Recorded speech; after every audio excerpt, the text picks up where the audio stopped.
4:45 কমলাপুর থেকে ছাড়ে, আজকে আইসি আদি এখানে বন্ধ, ট্রেন চলবো না, আজকে যাইবো না ট্রেন। না না না, আমরা জানতাম না, এখানে আয় ভোগান্তি। কাউন্টারে না করে দিয়েছে, বলে অবরোধ, কর্মবিরতি, ওদেরকে বলে স্যালারি আটকেছে, এই জন্য ওরা সারা রাত বসে আছি আমরা, ভোর রাত্রে সকালে ধুমকেতু ট্রেন ধরার জন্য। এখন স্টেশনে এসে বলে কি যে না, অবরোধ চলছে, ট্রেন বন্ধ।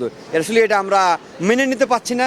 আমি অন্তত 20টা নাম্বারে কল দিছি, ঊর্ধ্বতন কর্মকর্তা থেকে শুরু করে একদম নিম্ন পর্যায়ে কেউ কল ধরে নাই।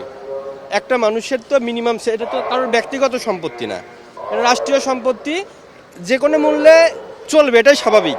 কেউ নেই, মানে স্টেশন যে মাস্টার সে পর্যন্ত নাই, ওকে দোষায়, ওকে দোষায়, অথচ সুন্দর করে অ্যানাউন্সমেন্ট করতেছে আমরা দাবি দেওয়ার কারণে আমরা বন্ধ রাখছি। এটা কি কোনো হতে পারে সিস্টেম? আমরা জানি যে ধর্মঘট চলছে এখানে, এই কারণে আমরা টিকিট বিক্রি করছি না, কারণ আন্তনগর যেহেতু বন্ধ, সেহেতু আমাদের বেসরকারিরা আমরা বিক্রি করতে পারি না।